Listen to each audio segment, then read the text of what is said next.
नमस्कार दोस्तों, मैं हूं प्रशांत और आपका स्वागत है हमारे यूट्यूब चैनल स्टेट पाठशाला पर। तो आज हम डिस्कस करने वाले हैं पॉलिटी के एक सेगमेंट को। इसका टाइटल है वाइस प्रेसिडेंट। और इसे क्यों ये टॉपिक उठाए, क्यों ये चर्चा में आया, इसका कारण है कि अभी हाल ही में आप लोगों ने देखा होगा कि उपराष्ट्रपति का चुनाव हुआ और सीपी राधाकृष्णन अभी उपराष्ट्रपति बने हैं, जो कि हमारे 15वें उपराष्ट्रपति बने। और फिर हम इसी उपलक्ष्य में देखते हैं कि इसी के घटनाक्रम को अगर देखा जाए तो हम देखते हैं कि अभी थोड़े समय पहले धनखड़ जी, जो कि 14वें उपराष्ट्रपति थे, उन्होंने अपना इस्तीफा दिया।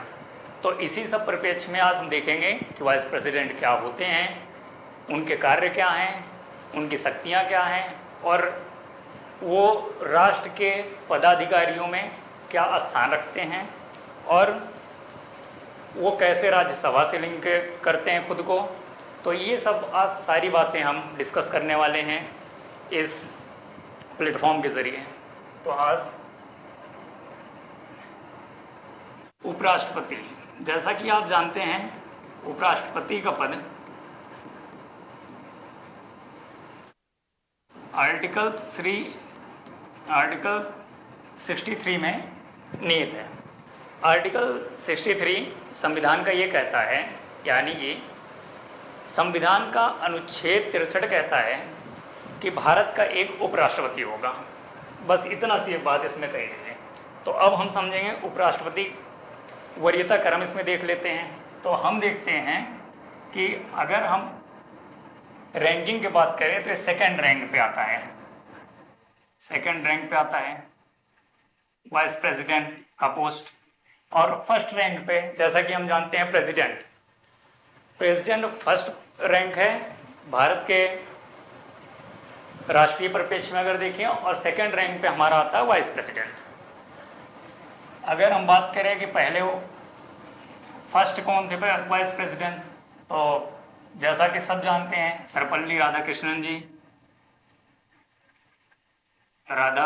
जी जो थे, ये पहले उपराष्ट्रपति थे। और हाल ही में अगर देखें तो जो हमारे 14वें उपराष्ट्रपति थे, जो कि इस्तीफा दे दिए अपने पोस्ट से, वो थे धनखड़ जी। और इसी कारण चर्चा में भी आया उपराष्ट्रपति का पद। और ज़्यादा महत्व पेपर के परिप्रेक्ष्य में रखता है। कारण है क्योंकि धनखड़ जी इस समय इस्तीफा दिए हुए थे और अभी हाल ही में जो चुनाव हुआ उसमें जो 15th वाइस प्रेसिडेंट बने, वो बने हैं सीपी राधाकृष्णन, यानी कि फर्स्ट भी राधाकृष्णन और इस टाइम जो हैं वो भी राधाकृष्णन है। तो अब हम देखते हैं कि वाइस प्रेसिडेंट से संबंधित अनुच्छेद कौन कौन से हैं। तो अगर हम इसकी बात करते हैं कि इससे संबंधित अनुच्छेद कौन कौन से हैं, तो हम देखते हैं आर्टिकल 63 है, जो कहता है कि भारत का एक उपराष्ट्रपति होगा। उपराष्ट्रपति 64 कहता है कि जो उपराष्ट्रपति होगा वो सभापति के रूप में काम कर, सभापति मतलब राज्यसभा का जो होता है, राज्यसभा का मुख्य पदाधिकारी होता है। जैसे लोकसभा में लोकसभा अध्यक्ष होता है, वैसे राज्यसभा में सभापति होता है। तो ये सभापति के रूप में कार्य करेगा। 65 अगर हम आते हैं तो ये किससे संबंधित है? ये कहता है कि उसके कृत्य क्या होंगे, यानी कि कार्य क्या होगा राष्ट्रपति के कार्य। 66 अगर अनुच्छेद 66 की बात करते हैं तो उपराष्ट्रपति की निर्वाचन संबंधी प्रावधानों की बात करता है कि इसमें क्या, कैसे निर्वाचन होगा, ये निर्वाचन की प्रक्रिया क्या होगी, इस किस रीति से होगा, कौन कौन शामिल होगा, इस बारे में जानकारी 66 से प्राप्त होती है। 66 की देखें तो 67 की अगर बात करें और इस्तीफा भी अभी इसी अनुच्छेद के माध्यम से समझ में आ गया कि इस्तीफा किसे और क्यों दिया गया था। तो 67 जो है वो पदावधि की बात करता है। पदावधि मतलब कार्यकाल, यानी कि टेन्योर। यहाँ टर्म्स होगी, टर्म्स ऑफ पीरियड यानी कि टेन्योर, निर्वाचन, इलेक्शन के बारे में इसमें सारी जानकारी होगी। और 68 कहता है कि समय क्या होगी।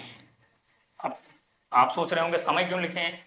समय इसलिए कि अगर बाय द वे कुछ ऐसा होता है कि मतलब जैसे पद से हट जाते हैं या पद रिक्त हो जाता है उपराष्ट्रपति का, तो ये कैसे निहित होगा कि कब तक मतलब ये नियुक्त होंगे या उस स्थिति पे कब तक बैठेंगे, उसका पद कब संभालेंगे। तो इससे संबंधित जो भी प्रावधान है वो 68 में 68 साफ साफ कहता है कि उपराष्ट्रपति यदि पद रिक्त है और वो मृत्यु के कारण हो गया या किसी बीमारी के कारण हो गया या कोई आकस्मिक घटना हो गई जिसके कारण वह पद से वो हट जाता है और रिक्त हो जाता है, तो उसके लिए यथाशीघ्र का कॉन्सेप्ट है यहाँ पे कि यथाशीघ्र चुनाव करवाए जाएंगे। यथाशीघ्र मतलब एज सून एज पॉसिबल, जितना जल्दी हो सकेगा।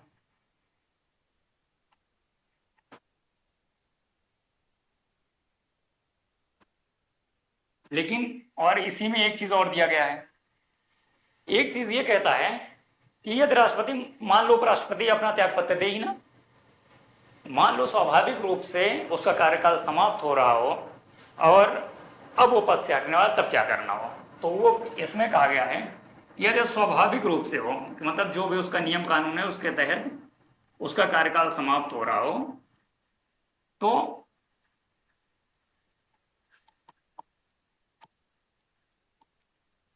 निर्वाचन की बात की गई इसमें।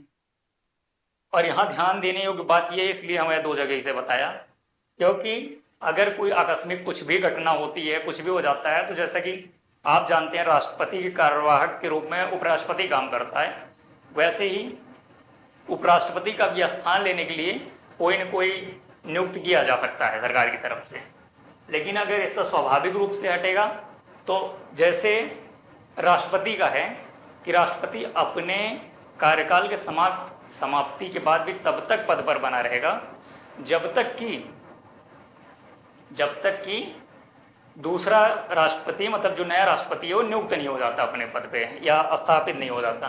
तो वैसे ही सेम यहाँ है कि उपराष्ट्रपति तब तक अपने पद पर स्थापित रहेगा जब तक कि नया उपराष्ट्रपति आ नहीं जाता है।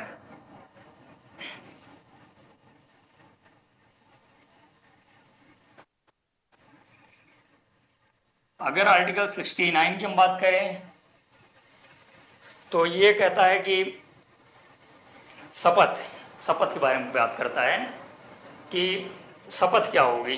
तो जैसा कि हम जानते हैं कि अगर हम देखते हैं तो लगभग हम अगर किसी बात चले तो वो अनुसूची में निहित है। जैसे अगर हमें देखना है कि मंत्री शपथ किस हिसाब से लेंगे, कोर्ट कैसे शपथ लेंगे, हाई कोर्ट और सुप्रीम कोर्ट, तो हम देखते हैं कि शेड्यूल में ही ये निहित है कि शेड्यूल के तहत ही जो भी नियम का कानून होगा शपथ लेने का, उसके तहत ये कार्य करेंगे। लेकिन अगर उपराष्ट्रपति के परिप्रेक्ष्य में देखें, राष्ट्रपति के परिप्रेक्ष्य से देखें, प्रधानमंत्री के परिप्रेक्ष्य में देखें, तो इनके लिए विशेष प्रावधान किए गए हैं कि इस प्रावधान के तहत, संविधान में विशेष प्रावधान है कि इसके तहत ये शपथ लेंगे अपना। और फिर अगर हम 16 की देखते हैं तो इसमें निर्वहन से संबंधित। अब हम निर्वहन ही क्यों लिखे हैं, आप ये भी सोच रह सकते हैं कि इतने से क्या होगा। निर्वहन से मतलब है अगर कोई ऐसा कार्य है जैसे संसद जो भी डिसाइड नहीं की है किसे करना चाहिए उपराष्ट्रपति को, और अगर अचानक से उसे कोई आकस्मिक कार्य पड़ जाता है तो उस कार्य का, या राष्ट्रपति के द्वारा कोई कार्य दिया था उसका ही निर्वहन करेगा। तो इस वजह से निर्वहन तो कितने हुए, 63 कहता है उपराष्ट्रपति के पद का प्रावधान करता है, 64 सभापति के रूप में कार्य की बात करता है, 65 कहता है कि उसके कार्य क्या होंगे यानी कृत्य क्या होंगे, 66 निर्वाचन से, 67 पदावधि और यानी कि कार्यकाल कह सकते हैं आप या टेन्योर कह सकते हैं, जो भी आपको कहना हो आप कह सकते हैं, या ऑफिस ऑफ टर्म या टर्म ऑफ ऑफिस, जो भी आपकी इच्छा हो। 68 समय बात करता है, जैसा कि मैं बताया कि जितनी जल्दी हो सकेगा उतनी जल्दी इनका इनकी नियुक्ति की जाएगी, और अगर स्वाभाविक रूप से हैं तो जब तक नियुक्ति नहीं होगी तब तक जो पहले वाला उपराष्ट्रपति होगा वही बना रहेगा। अब हम बात करते हैं, अब इसके ब्रीफ में हम जानेंगे कि इस अनुच्छेद के अंदर क्या बात की गई है। तो हम स्लाइड के माध्यम से आपको समझाने की कोशिश करेंगे और उम्मीद करते हैं आपको बेहतरीन ढंग से समझ में आएगा। ये है आर्टिकल 64।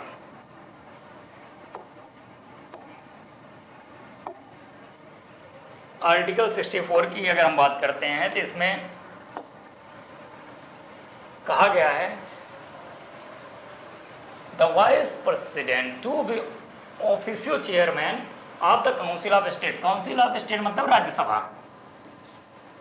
आप इसे राज्यसभा से भी समझिएगा। और एक्स ऑफिशियल चेयरमैन यानी कि पदेन सदस्य होगा। कौन? Vice president. वाइस प्रेसिडेंट पदेन सदस्य होगा। किसका होगा भैया?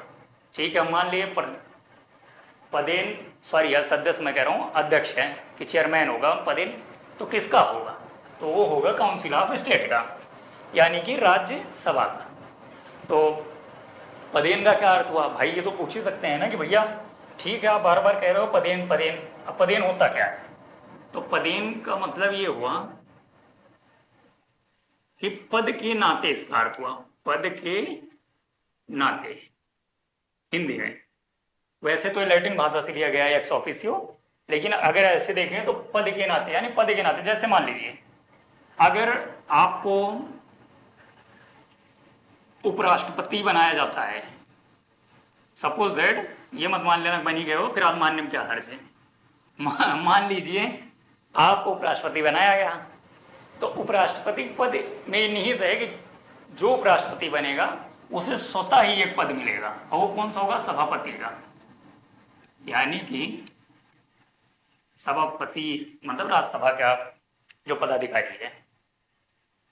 ऐसे अगर मान लीजिए आप पीएम बनते हैं, तो पीएम में भी निहित है, अगर कोई पीएम, जो भी व्यक्ति पीएम होगा वो नीति आयोग का अध्यक्ष होगा।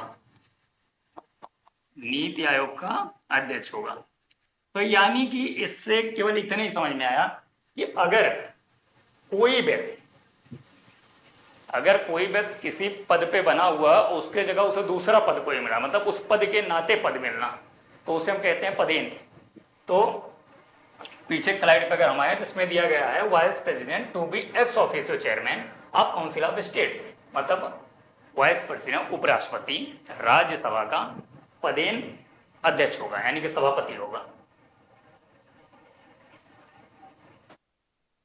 The vice president shall be ex official chairman of council of state and shall not hold any other office of profit. तो इसमें ये केवल कहा गया है, मतलब शर्त है कि अगर कोई, मतलब जो भी एक्स ऑफिशियल चेयरमैन बनता है, सभापति बनता है, वो कोई any other office of profit, मतलब कि कोई अन्य लाभ का पद धारण नहीं करेगा। हालांकि यहाँ एक चीज़ बता दें कि लाभ के पद में जो लाइन है ये उसी को एक्सप्लेन करने के लिए है कि लाभ का पद में राष्ट्रपति का पद, उपराष्ट्रपति का पद और राज्यपाल के पद, ये ऐसे सभी पद, मंत्री पद, तो इन सबको ऑफिस ऑफ प्रॉफिट नहीं माना जाता, यानी कि लाभ का पद नहीं माना जाता है। यहाँ पे आप देखेंगे लिखा है प्रोवाइडेड दैट, बशर्ते during any period when the vice president act as a president. Vice president act as president मतलब अगर उपराष्ट्रपति राष्ट्रपति की तरह कार्य करता है या उसके कार्यों का निर्वहन करता है। आर्टिकल 65 के तहत he shall not perform the duties of the office of chairman. इसमें यह कहा गया अगर उपराष्ट्रपति राष्ट्रपति के रूप में कार्य करेगा या राष्ट्रपति की शक्तियों का निर्वहन करेगा, तो उस समय मतलब उनके कार्यों का निर्वहन करेगा, तो वो he shall not perform the duties of the office of chairman, मतलब कि वो राज्यसभा के सभापति के रूप में शक्तियों का प्रयोग नहीं करेगा। वो जिनका प्रयोग करेगा वो होंगी उपराष्ट्रपति की शक्ति, यानी कि उपराष्ट्रपति एक्ट एज अ प्रेसिडेंट। अगर वो प्रेसिडेंट रूप में कार्य करता है तो सी बात है प्रेसिडेंट की शक्तियां उसके अंदर होगी। सभापति की शक्ति होगी तो सभापति का मतलब राज्यसभा का कार्य करेगा ना। तो इस वजह से इसे ध्यान रखना कि अगर उपराष्ट्रपति प्रेसिडेंट की तरह कार्य करता है या प्रेसिडेंट के कार्यों का निर्वहन करता है तो आर्टिकल 65 के तहत वो he shall not perform duty of the office of chairman of council of state, मतलब राज्यसभा के जो सभापति है उसकी तरह शक्ति निर्वहन नहीं करेगा, पहली बात तो। और shall not be entitled to any salary or allowance payable to the chairman of the council of state under article 9। तो इसमें कहा गया आर्टिकल 97 के तहत जो सभापति के लिए वो रखा गया है पैसे वेतन भत्ते जो भी वो पाते हैं तो उन्हें नहीं मिलेंगे, बल्कि उन्हें राष्ट्रपति जो पाते हैं वो वेतन भत्ते अलाउंसेस आदि मिलेंगे। अभी आगे के आर्टिकल में वो भी समझ में आ जाएंगे हम क्या बात कर रहे हैं। अब हम बात करेंगे आर्टिकल 65। आर्टिकल 65 ये क्या कह रहा है? कह रहा है the vice president to act, मैं कहा था ना कि अभी पता चलेगा, उपराष्ट्रपति act as president or to discharge his function during casual vacancy. इसमें ध्यान देना, casual vacancies in the office or during the absence of president, मतलब वाइस प्रेसिडेंट राष्ट्रपति की तरह कार्य करेगा या उसके कार्यों का जब निर्वहन करेगा आकस्मिक रिक्तियों के तहत, मतलब अगर कोई आकस्मिक घटना रिक्ति हो जाती है या कोई दिक्कत हो जाती है, जैसे मान लीजिए मृत्यु हो गई, त्याग पत्र दे दिया या कुछ भी हो गया, तो आकस्मिक रिक्ति में वो आएगा, या प्रेसिडेंट के अनुपस्थिति में। तो इसमें मतलब आर्टिकल 65 में ये बात कही गई है कि उपराष्ट्रपति प्रेसिडेंट की अनुपस्थिति में, और अगर आकस्मिक रिक्ति हो जाती है प्रेसिडेंट के पद का तो क्या क्या करेगा, तो इसमें वही नियम है। इसका क्लॉज 1 कहता है, क्या कहता है? Event of अक्रंस of any vacancy. इस पे लाइन पे ध्यान देना क्योंकि दूसरी लाइन चेंज होगी तो हम इसको अभी ऐड करेंगे। In the office of the president by reason of his death, resignation, removal, otherwise.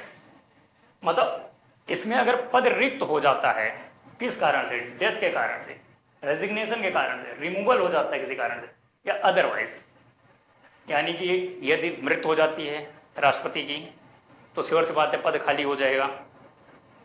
वो जैसे अभी हमारा उपराष्ट्रपति दिया कि त्याग पत्र दे दिया, तो मान लीजिए रिजाइन कर दे तो भी पद खाली होगा, क्योंकि जब तक नया चुनाव नहीं होता है तब तक तो पद खाली ही रहेगा, या उसे हटा दिया जाता है। जैसा कि जानते हैं कि महाभियोग चलाया जाता है इसके खिलाफ, इम्पीचमेंट राष्ट्रपति के खिलाफ, तो हटा सकते हैं। और अन्यथा अगर ऐसा कुछ होता है तो उसके लिए वाइस प्रेसिडेंट की क्या भूमिका है? तो वही चीज नीचे बताया, shall act as president until the date on which a new president elected,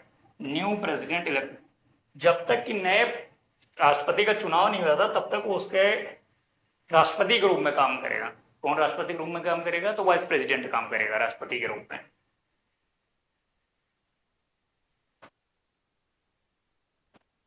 और ये तब तक काम करेगा जब तक नया राष्ट्रपति चुन के नहीं आ जाता, और जैसा कि दिया है full such vacancy enter upon his office, जब तक नया राष्ट्रपति चुन के ऑफिस में पहुंच नहीं जाता या अपने पद पे नहीं स्थापित हो जाता, तब तक के लिए उपराष्ट्रपति का जो पद है, उपराष्ट्रपति ही राष्ट्रपति के पद पे काम करेगा। यानी कि साफ साफ सब कि उपराष्ट्रपति कार्यवाहक राष्ट्रपति के रूप में कार्य करेगा यहाँ पे।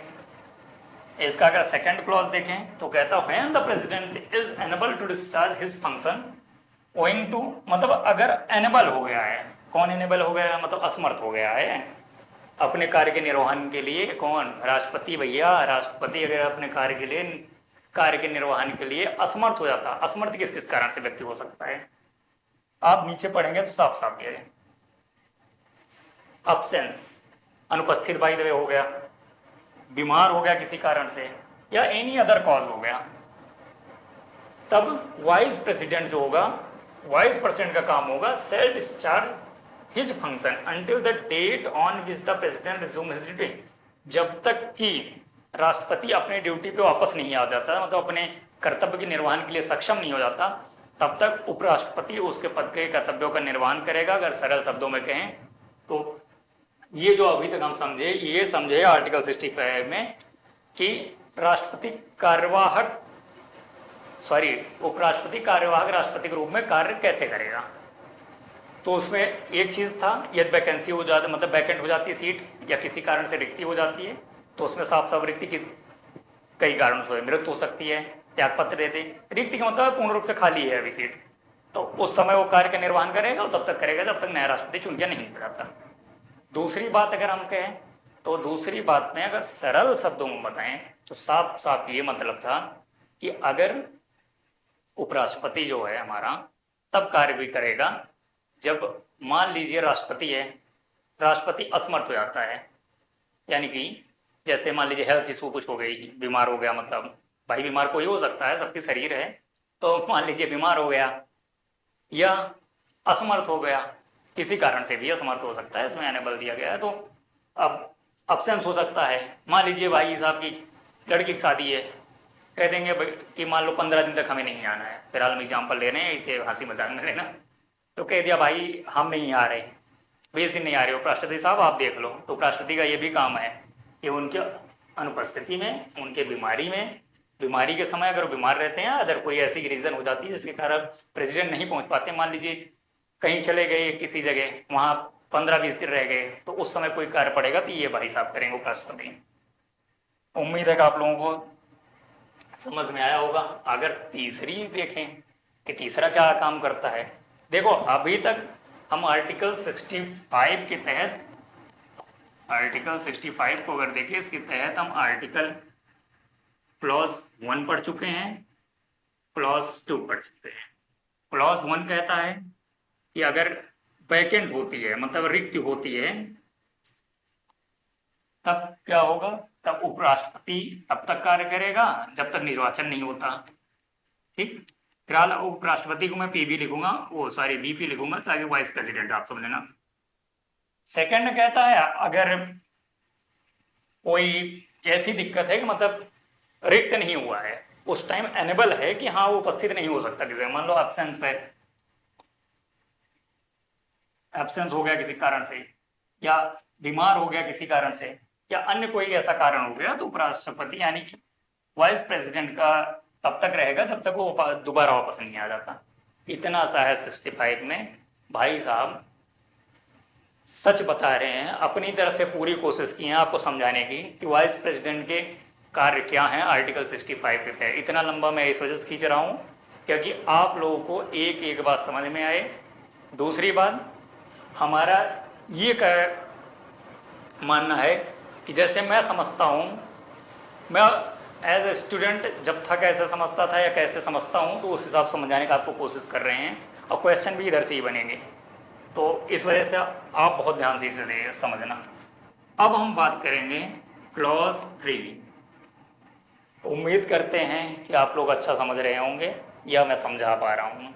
नहीं समझा पा रहा हूँ, फिर से रिक्वेस्ट है, आप वीडियो में लिख दिए, कमेंट कर दीजिएगा कि नहीं सर समझ में नहीं आया, मैं फिर से इसका वीडियो बनाऊंगा, और ये हर एक आर्टिकल पे एक वीडियो करूंगा, चाहे वो 20 मिनट की होगी, 25 मिनट की होगी, 5 मिनट की होगी, लेकिन मैं इसे आपको समझाऊंगा।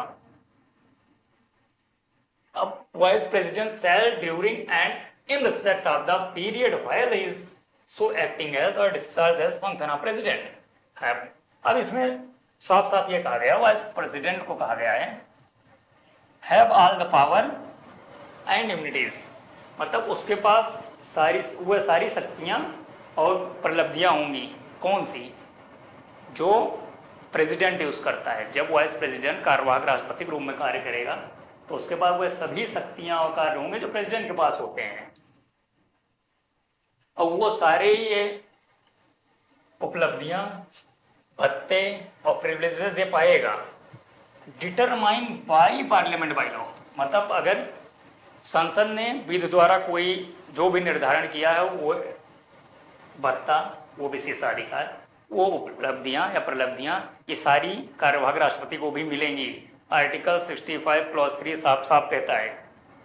इसके अलावा भी वो कहता है कि जब तक पार्लियामेंट कोई विधि द्वारा ऐसा निर्धारण नहीं करती तब तक वह सारी प्रिविलेजेस, वह सारे इमोल्यूमेंट्स यानी कि उपलब्धियां, अलाउंसेस यानी कि भत्ते, प्रिविलेजेस यानी कि विशेषाधिकार, जो भी अधिकार आप समझ लें, जो भी सेकेंड शेड्यूल में उस टाइम निहित है वो सब पाएगा।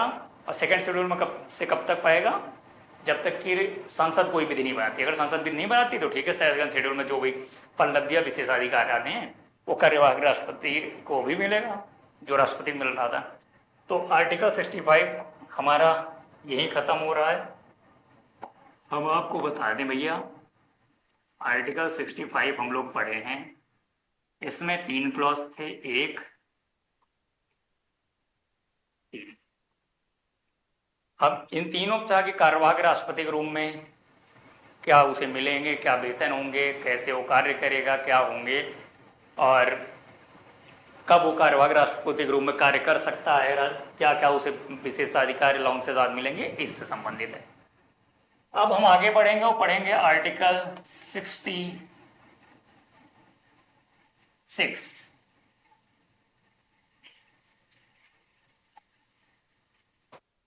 आर्टिकल 66 ऑफ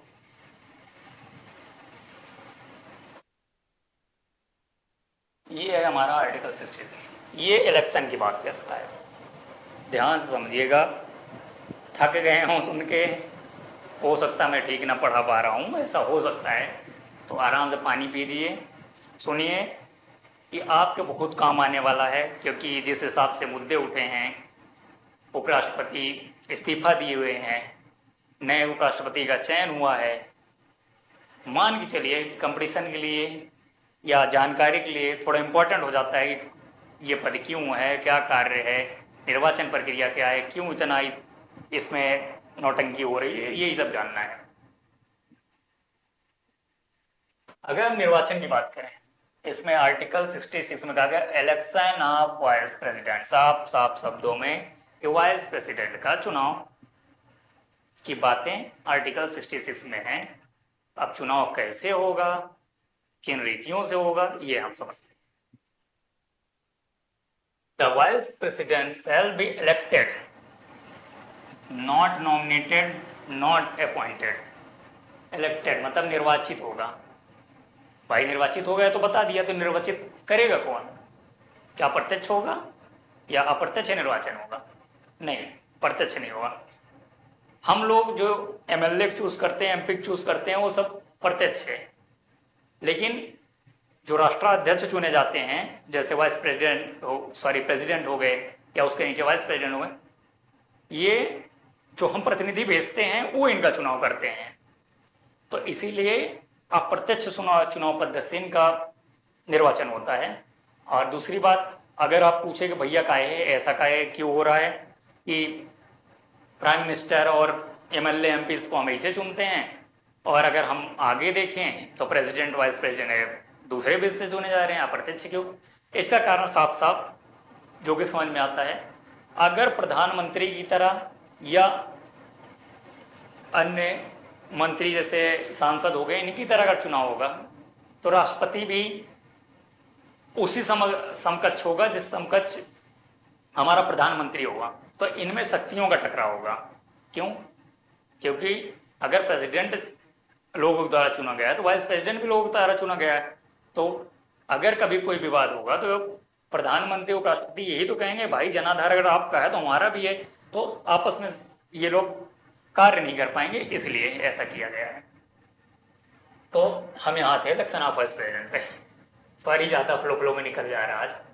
तो vice president shall be elected मतलब ये निर्वाचित होगा, इस पे ध्यान देना है।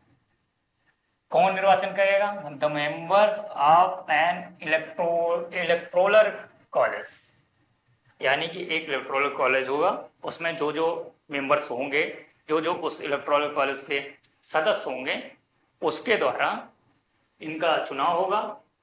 अब इलेक्टोरल कॉलेज में कौन कौन से होंगे? तो कंसिस्टिंग यानी कि शामिल होंगे कौन? Both house of parliament in accordance with the system of proportional representation by means of single transferable vote and the voting at such elections shall be by secret ballots. Clause 166 का 3 बात इस पे note करना ध्यान देने वाले योग्य है। पहला, निर्वाचन होगा इसका, तो निर्वाचन कौन करेगा। दूसरा, इलेक्टोरल कॉलेज के माध्यम से होगा, इसमें शामिल कौन कौन होंगे। तीसरी बात, इसमें शामिल होंगे पार्लियामेंट के बोथ हाउस ऑफ पार्लियामेंट इसमें शामिल होंगे। चुनाव प्रक्रिया क्या होगी, पद्धति कौन सी अपनाई जाएगी, मतलब समझ लो ठीक है हम मान लिए सदस्य इकट्ठा कर लिए सब कुछ हो गया, तो कौन सा, तो प्रोपोर्शनल रिप्रेजेंटेशन, प्रोपोर्शनल नहीं, आनुपातिक प्रतिनिधित्व प्रणाली के माध्यम से। सिंगल ट्रांसफरेबल वोटिंग सिस्टम, यानी कि संक्रमणीय मत पद्धति। मैं इसे एक्सप्लेन करूंगा आपके आगे, मैं नेक्स्ट स्लाइड में करूंगा, सिर्फ आपको अभी बता रहे हैं कि इस पे फोकस कर रहे हैं। और सेक्रेट बैलेट, यानी कि गुप्त मतदान मतलब यही है कि ऐसा नहीं कि सबके सामने खुले में भैया चलो मतदान करो, बाद में ये एक पार्टी वाला जान जाए कि ये ऐसा है तो फिर वो उसके लिए बवाल हो जाए, तो ये सब ध्यान रखना होता है। और गुप्त मतदान इसीलिए होता है कि किसी का ये न पता चले कि कौन क्या किया है, इससे प्राइवेसी संरक्षित रहेगी लोगों को, और जो कड़वाहट खटास है लोगों के बीच में वो नहीं उत्पन्न होने पाती, इस वजह से गुप्त मतदान होता है। तो हम पहले एक्सप्लेन कर लेते हैं आर्टिकल 66 का क्लॉज 1। आर्टिकल 66 क्लॉज 1, इसमें हम देखे 3-4 बातें देखे। पहली बात, उपराष्ट्रपति जो होगा यानी कि वाइस प्रेसिडेंट, वो क्या होगा, वो इलेक्ट होगा। क्वेश्चन ये भी बने हुए हैं काफी कि वाइस प्राइम मिनिस्टर इलेक्टेड होता है, नॉमिनेटेड होता है, इस पर बहुत ध्यान देना है कि इलेक्ट होता है यानी कि इलेक्टेड होता है, इसका चुनाव करते हैं लोग। अब इलेक्ट होता है तो सब जानते हैं, तो अभी हम बताएं कि अप्रत्यक्ष रूप से होता है, यानी कि ये इनडायरेक्ट होता है, इसका इलेक्शन जो होगा इनडायरेक्ट रूप से होता है। दूसरा, चुनाव करता कौन है, तो इसके लिए इलेक्टोरल कॉलेज होती है,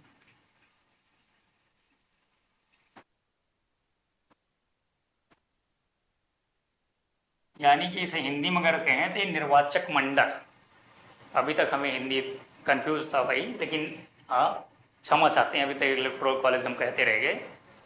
निर्वाचक मंडल इसका हिंदी है, और निर्वाचक मंडल मतलब जो निर्वाचित करते हैं उनका मंडल, उनका समूह।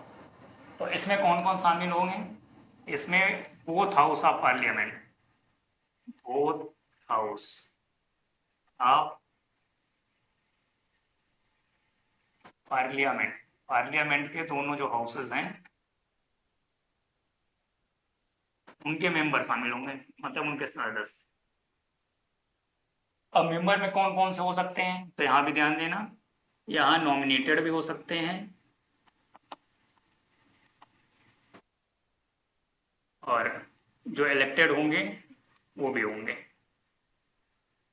यानी कि उपराष्ट्रपति का चुनाव एक निर्वाचक मंडल द्वारा होगा, उसमें संसद के दोनों सदनों के सदस्य शामिल होंगे, वो दोनों सदस्य नॉमिनेटेड और इलेक्टेड यानी कि निर्वाचित और नामांकित जो दोनों मेंबर होते हैं वो इसमें रहेंगे। जैसे राज्यसभा में 12 नव मनोनीत किए जाते हैं वो भी रहेंगे, इसके अलावा निर्वाचित रहेंगे, तो ये सब रहेंगे। हाँ, अगर प्रेसिडेंट का देखो तो प्रेसिडेंट में केवल निर्वाचित रहते हैं भैया, अगर नोट यहाँ हम कर दे रहे हैं, इस पर बहुत ध्यान रखना है कि प्रेसिडेंट का जो भी होगा वो यहाँ पे लोकसभा के प्लस राज्यसभा के प्लस विधानसभा के ये सब इलेक्टेड होंगे। अब कोई एक कह सकता भैया तुम तो बताया ही नहीं कि इसमें तो यूटीज के होते हैं। भाई यूटीज के भी होते हैं, जहां जहां विधानसभाएं हैं यूटीज के भी होंगे, दिल्ली और पुडुचेरी के सदस्य इसमें शामिल होते हैं। तो ऐसा नहीं है, जानकारी नहीं है, बस इतना ज्यादा संक्षेप में जाने प्लान नहीं है।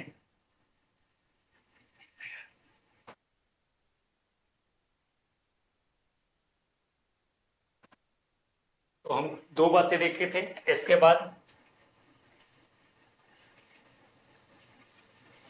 इसमें कहा गया था कि प्रोपोर्शनल रिप्रेजेंटेशन की बात की गई थी,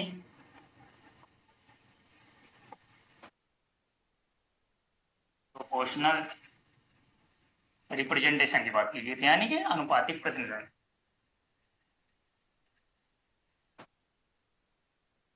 इसका मतलब क्या है? एक चीज ध्यान दिए होंगे, नहीं है एमपी एमएलए के चुनाव में हम लोग भाग लिए होंगे, लेकिन जो भी 18+ हैं वो सब प्रधान का ये मुख्य चुनाव तो दिए होंगे, और उसमें हम देखते हैं हम किसी एक व्यक्ति को, जितनी लिस्ट रहती है मान लो जितने भी सदस्य खड़े हैं उसमें किसी एक को चुनते हैं, उसे वोट दे देते हैं। ऐसा नहीं कि हम सबको दे रहे हैं कि भैया मान लो ये मैं नहीं चुन पाया तो ये से मेरा वोट होगा, नहीं ऐसा नहीं है। लेकिन अगर हम प्रेसिडेंट वाइस प्रेसिडेंट का देखते हैं तो इसमें अनुपातिक रूप से हम देते हैं। जैसे मान लीजिए कोई 4 व्यक्ति है, ए बी, और यहां मान लो लेते हैं, नहीं सॉरी थोड़ा दूर लेते हैं ताकि आपको समझ में भी आए। मान लो यहाँ 4 व्यक्ति हैं, ए है, बी है, सी है और डी। ये चारों चुनाव में खड़े हैं, ए बी सी डी। मान लो आप में से कोई गया चुनाव वोट देने, अब उसे लगता है यार कि डी वाला व्यक्ति बहुत बढ़िया आदमी है, तो कहा कि हम इसे पहले नंबर पर रखे हैं। फिर उसे लगता है कि बी वाला सही है या ए वाला सही है, तो कहता है चलो हम ए को दूसरे नंबर पर रखेंगे, फिर बी को तीसरे नंबर, सी को। वैसे अगर मान लो सोचता है कि यार देने तो मन नहीं है, चलो अच्छा लेकिन इसे 4th नंबर पर रख ही देते हैं, अगर ऐसी बात है तो। ऐसे कोई अन्य व्यक्ति आता है आप में से, कहता है कि चलो भैया हम इसे A1 number, 2 number, 3 number, 4 number. तो ये जो है ये अनुपात में जो हम प्रेफरेंस के हिसाब से दे रहे हैं, यही अनुपातिक प्रतिनिधित्व प्रणाली है। कि मतलब आपका ही कैंडिडेट होगा वो किसी अनुपात में होगा, चाहे आप उसे फर्स्ट प्रेफरेंस पे मांग किए हो चाहे 4th पे है, तो आपका उसमें कुछ ना कुछ महत्व होगा। तो यही अनुपातिक प्रतिनिधित्व प्रणाली। अब चौथा क्या चीज है? चौथा transferable, single transferable, single transferable voting system.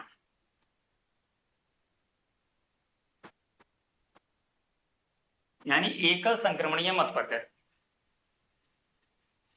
अब जैसे मान लो इसमें 2 ही लोग वोट पड़े, मैं 2 लोग की गिनती करता हूं, इसमें 2 लोग वोट डाले हैं। अब इसमें क्या होगा, फर्स्ट फेज काउंटिंग होती है, फर्स्ट फेज की काउंटिंग हो गई, मतलब पहले चरण की गणना होगी।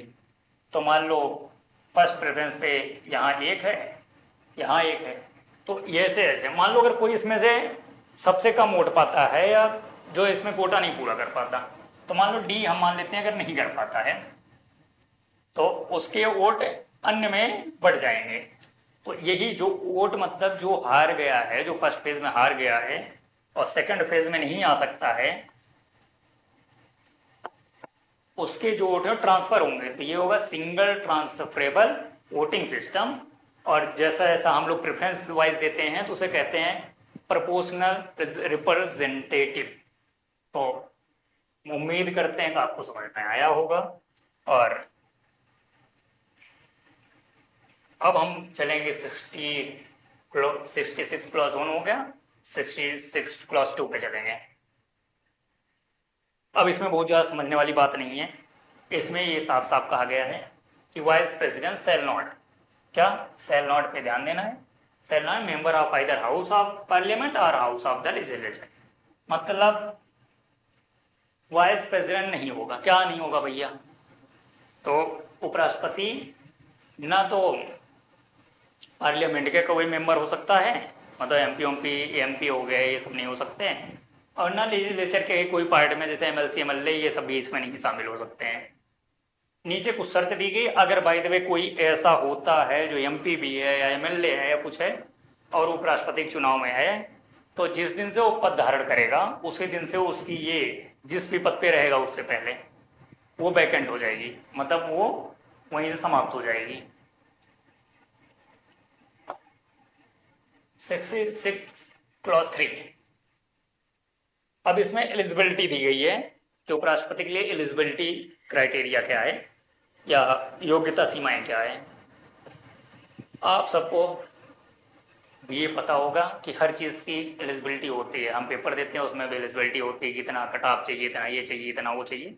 तो सेम ऐसे है, इसे भी समझ लेंगे, बहुत आसान है।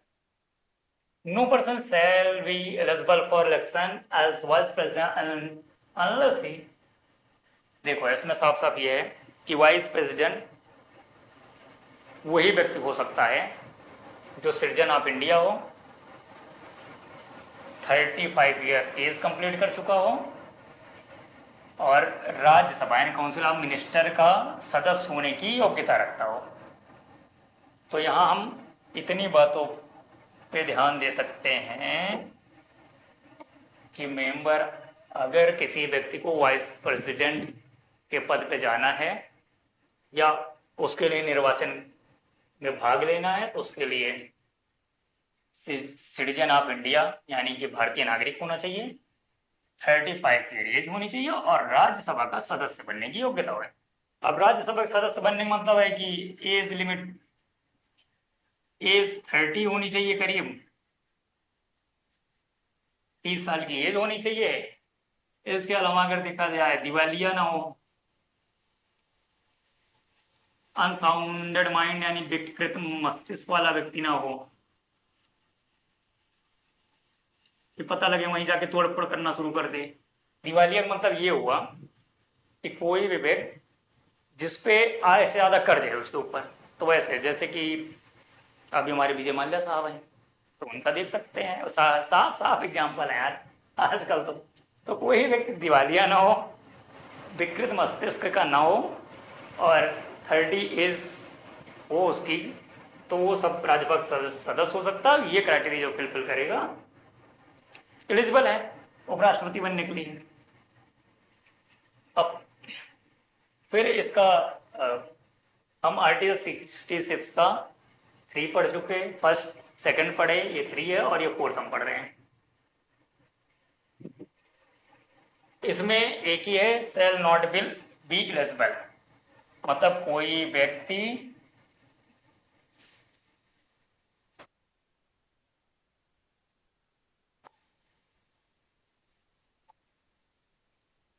इसमें कोई व्यक्ति एलिजिबल नहीं होगा, सेल नॉट बी एलिजिबल किसी लिए, इलेक्शन के लिए। अगर कोई व्यक्ति, आप यहां देखिए एनी ऑफिस ऑफ प्रॉफिट, अगर अंडर द गवर्नमेंट, गवर्नमेंट के अंदर कोई ऑफिस ऑफ प्रॉफिट या कोई लाभ का पद धारण करेगा तो वो उपराष्ट्रपति के पद के लिए एलिजिबल नहीं होगा। अब हम इस पे बात करते हैं ऑफिस ऑफ प्रॉफिट के अंतर्गत क्या आ सकता है। जैसे एग्जाम्पल,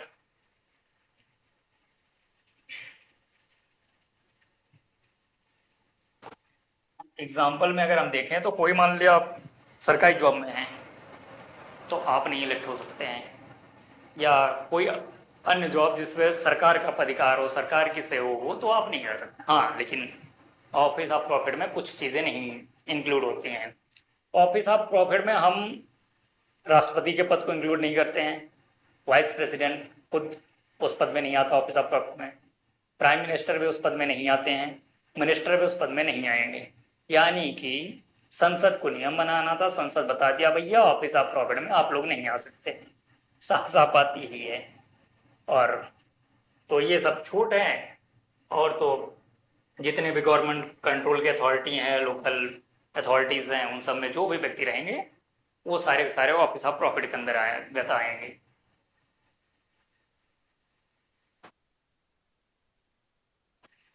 तो एक बार अगर हम इसकी समरी देखते हैं, देखना जरूरी है क्योंकि बहुत देर से बोल रहे हैं तो हो सकता है आप लोग भी कंफ्यूज हो क्या क्या बोले जा रहा है। इलेक्शन ऑफ वाइस प्रेसिडेंट की बात करता है आर्टिकल 66 क्लॉज 1 कहता है कि इलेक्शन, पहली बात तो ये निर्वाचित होगा, निर्वाचन में एक निर्वाचक मंडल के द्वारा होगा, एकल संक्रमण या मत पद्धति का प्रयोग होगा और इसके अलावा अनुपातिक प्रतिनिधित्व प्रणाली होगी जो कि गुप्त मतदान द्वारा किया जाएगा। तो बस इतना सा ब्रीफ है इसमें। 66 का क्लॉज 2 कहता है कि vice president shall not be a member of either house, तो वो कहता है कि वाइस प्रेसिडेंट ये नहीं होंगे, तो ये क्या नहीं होंगे, किसी संसद का सदस्य नहीं हो सकता, कि विधानमंडल के किसी सदन का सदस्य नहीं हो सकता, और अगर ऐसा होता है तो जिस दिन से वो पदभार अपना संभालेगा उस दिन से इस पोस्ट को उसे अपना त्यागपत्र या जो भी है खाली करना होगा। इतना सा है। थर्ड पे अगर चलते हैं, थर्ड एलिजिबिलिटी क्राइटेरिया डिसाइड करता है और कहता है कि भैया देखो, अगर आपको वाइस प्रेसिडेंट बनना है तो आपके पास कुछ शर्तों का पालन करना होगा। अब शर्तें क्या क्या हैं? तो वो कहता है कि अगर आपको इस चीज को देखना है कि भैया हम उपराष्ट्रपति का चुनाव करेंगे, तो आप लड़िए, हम नहीं कहते नहीं लड़िए, बस आप 30-35 साल के एज के होने चाहिए, राज्यसभा के सदस्य बनने का आपके पास योग्यता होनी चाहिए। मैं एक चीज यहाँ भी लिखा था कि राज्यसभा के सदस्य बनने की योग्यता 30 साल होती है। 30 साल यानी कि 35 साल का जो उपराष्ट्रपति क्राइटेरिया है, 30 साल भी उसमें फुलफिल हो रहा है। और सिटीजन ऑफ इंडिया, जो कि स्वाभाविक है, होगे तभी भाई का, पाकिस्तान के आदमी थोड़ी वाइस प्रेसिडेंट बना देंगे लाके। चौथा आर्टिकल कहता है कि a person shall not be eligible of election office of profit, यानी कि अगर कोई व्यक्ति लाभ का पद धारण करता है सरकार के अंतर्गत, चाहे वो लोकल अथॉरिटी के अंतर्गत हो चाहे जहां, अगर ऑफिस ऑफ प्रॉफिट है तो उसके तहत वो एलिजिबल नहीं होगा इसमें, मतलब ऑफिस ऑफ प्रॉफिट नहीं होना चाहिए फिर। तो फाइनली हम 63 समझ लिए, 64 समझ लिए, हम 63 देख लिए, 64 देख लिए, 65 देख लिए और 66 देख लिए। और यहां तक ये समझ में आया है कि सभापति के पद का प्रावधान कहाँ है या उपराष्ट्रपति पद का प्रावधान कहाँ है। 64 और 64 कार्य के बारे में बताते हैं कि उपराष्ट्रपति कार्य क्या है। 64 कहता है कि वो राज्यसभा सभापति के रूप में कार्य करेगा और 65 कहता है कि कार्यवाहक राष्ट्रपति के रूप में कार्य करेगा। तो दो कार्य उसके बताए गए हैं। आर्टिकल 66 निर्वाचन संबंधी है, जो कि मैं अभी ब्रीफ में बताया। आर्टिकल 61 1 2 3 4 सब करके ऑफिस ऑफ प्रॉफिट न हो, नागरिक हो, ये हो तो भी। अब हम बात करेंगे आर्टिकल 67 और ये हमारा लास्ट आर्टिकल होगा, उसके बाद थोड़ी बहुत चर्चाएं और होंगी। आर्टिकल 67 सॉरी, इसमें टर्म ऑफ ऑफिस दिया गया है। टर्म ऑफ ऑफिस का मतलब क्या है? पदावधि। और पदावधि कुछ लोग कार्यकाल कह लेते हैं, कुछ लोग पदावधि कह देते हैं, 7 जो भी है। तो vice president shall hold office for a term of 5 years, मतलब होल्ड करेगा। क्या होल्ड करेगा? वाइस प्रेसिडेंट होल्ड करेगा 5 years के कार्यकाल, मतलब वो उपराष्ट्रपति का जो कार्यकाल होगा वो 5 साल तक होगा, यानी 5 साल तक वो अपने पद पे बना रहेगा। कब से?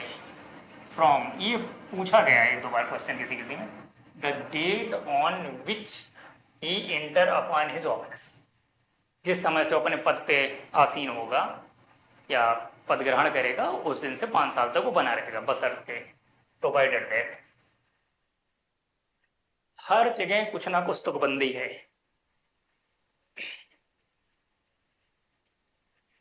प्रोवाइडेड दैट में भैया देख लेते हैं ये क्या कहता है।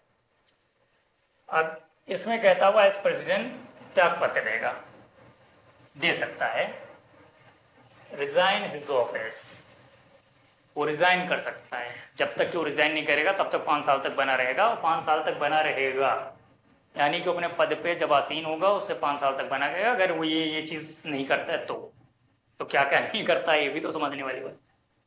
तो अगर देखें तो जब तक अपना त्याग पत्र न देगा, भाई साहब अब यहाँ मुद्दा यह आएगा त्याग पत्र देगा किसे, तो ज्यादा दिमाग लगाने की जरूरत नहीं है। वाइस प्रेसिडेंट प्रेसिडेंट को देता है, प्रेसिडेंट, सिंपल सी बात है, वाइस प्रेसिडेंट को ही देगा। तो राइटिंग अंडर हिज हैंड, मतलब लिखित रूप में देना होगा भैया, और संबोधित करके प्रेसिडेंट को कि भैया प्रेसिडेंट हम थक चुके हैं या हम बीमार हैं, जैसे कि अभी हमारे धनखड़ साहब जी किए हैं, वो बताए कि देखो भैया हमारी स्वास्थ्य ठीक नहीं है, फिलहाल कयास तो बहुत कुछ लगाए जा रहे थे, पर जो भी है हम यही मान के चलेंगे कि उनके हेल्थ इशू ही कुछ रहा होगा उनका। तो राइटिंग में लिख के देना होगा हमारे प्रेसिडेंट को कि भैया हम छोड़ रहे हैं पद। बी क्या कहता है? Vice president may be remove ये इंपॉर्टेंट है भैया। Vice president may be remove, तो रिमूव किया जा सकता है from his office by a resolution. किसके द्वारा? प्रस्ताव द्वारा। प्रस्ताव कौन सा? राज्यसभा के प्रस्ताव द्वारा। अगर राज्यसभा में पास हो जाता है मेजोरिटी के साथ, मेजोरिटी का मतलब यह है कि तत्कालिक बहुमत। मान लो राज्यसभा में 245 सदस्य हैं, तो इनका आधा कितना होगा? 123। यानी कि आधा तो नहीं होगा, आधा होगा 122 पॉइंट सम 5 होगा, लेकिन अब पॉइंट आधा तो आदमी लाएंगे नहीं। 123 लोग अगर बहुत कह देते हैं कि हाँ भैया हम चाहते हैं कि इन्हें हटा दिया जाए, तो मेजोरिटी के साथ ही पारित हो जाएगा। और then member of the council and agreed to by the House of the people.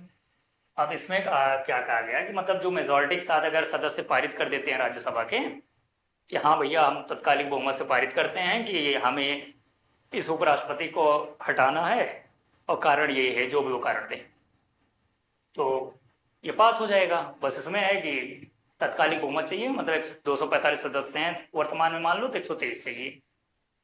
दूसरा ये कहते हैं कि जब ये पारित हो जाएगा तो ये काम हो रहा है।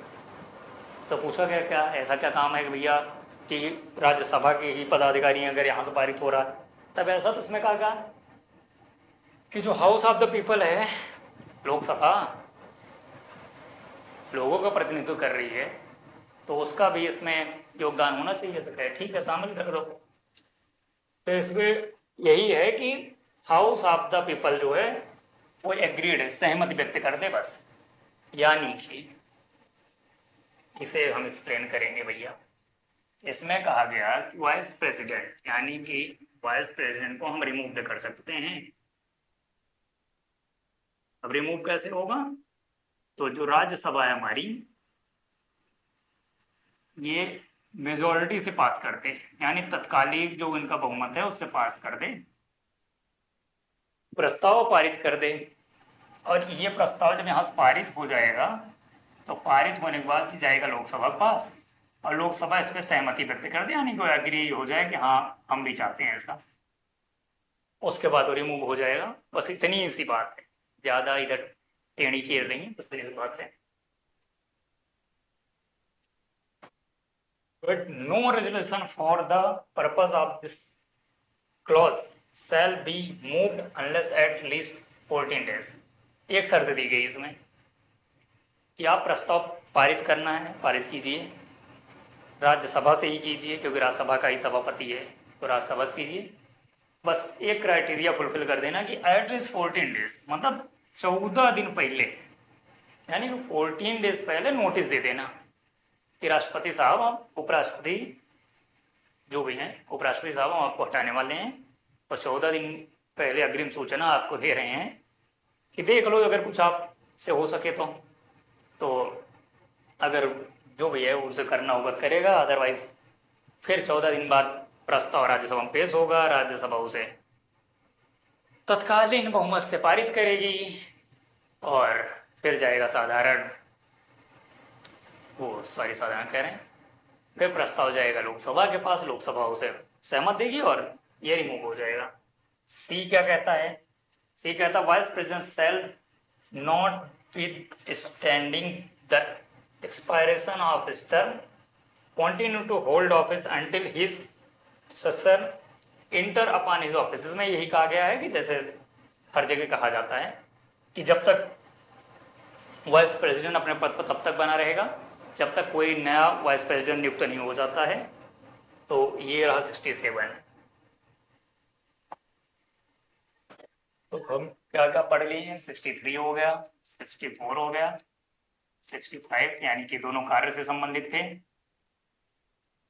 66 भी पढ़ लिए हम, 67 भी हो गया, ये निर्वाचन से संबंधित था। 67, 68 और 69।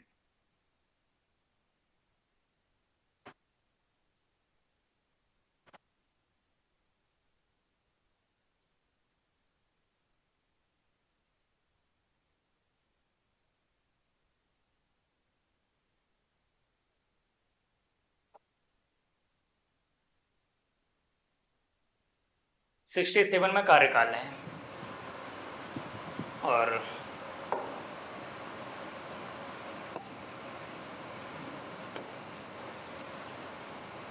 तो हम एक बार आपको समझाते हैं। 63 तीसरी बार समझा रहे हैं भाई साहब या बहन जी, जो भी आप देखें समझ में आपको आना चाहिए बस।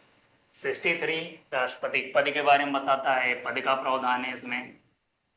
64 और 65 में कार्य है। 64 में क्या कार्य है अगर बात करें तो इसमें ये सभापति के रूप में कार्य करेगा राज्यसभा के।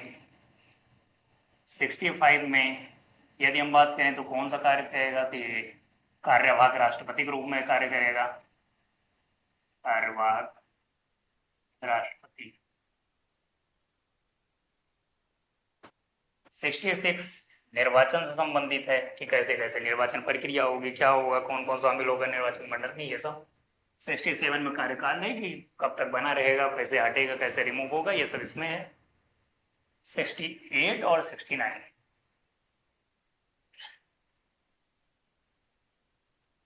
यहाँ पर समय है। समय अभी हम आपको पहले फिलहाल इसे बता दिए थे कि समय ये कि अगर उपराष्ट्रपति पद खाली होता है तो यथाशीघ्र चुनाव कराए जाएंगे और जो भी प्रक्रियाएं होंगी उन्हें शामिल किया जाएगा और अगर कोई कार्य कुछ मिलता है उसे करेंगे वो। शपथ, इनका शपथ मैं पहले ही बता रहा हूँ कि जैसे MP, MLA, supreme court, high court, इनका सबका शपथ 2nd शेड्यूल के अंतर्गत निहित है। इसका शपथ शेड्यूल के अंतर्गत नहीं निहित है, इसके लिए अलग से आर्टिकल 69 है, उसमें जो प्रक्रिया लिखी गई है उसे शपथ लेना होगा। और जैसे वाइस प्रेसिडेंट का है, प्रेसिडेंट भी अपने संविधान के प्रावधानों के अनुसार ही शपथ लेता है, प्राइम मिनिस्टर का भी वही सेम है। तो अगर हम पुनः सारी प्रक्रियाओं की बात करते हैं तो हम देखते हैं कि हम अब समझ लिए हैं कि उपराष्ट्रपति का चुनाव कैसे होता है, क्या उसकी प्रक्रिया है, कैसे वो अपने नियम कानून कैसे वो चलती है, संस्थाएं कैसे कार्य करती हैं उपराष्ट्रपति की। तो इससे संबंधित हम तमाम मुद्दों पर डिस्कस कर चुके हैं और मुझे ये भी लगता है कि शायद आज का सेशन यहीं रोक देना ज़रूरी होगा। उम्मीद करते हैं आप सबको ये सेशन बहुत अच्छा लगा होगा और एक सूचना भी है इस सेशन में कि हम नेक्स्ट वीडियो आर्टिकल 200 और 201 को लेके साझा करने वाले हैं, क्योंकि वो भी आर्टिकल इस टाइम चर्चा का विषय रहे हैं। उम्मीद करते हैं कि आप इस वीडियो से ज़्यादा से ज़्यादा जुड़ेंगे और नेक्स्ट वीडियो जो हमारी आने वाली है आर्टिकल 200, 201 पे, उस पर भी आपकी सहभागिता ज़रूरी है, क्योंकि आप हैं तो हम हैं। नमस्कार, जय हिंद।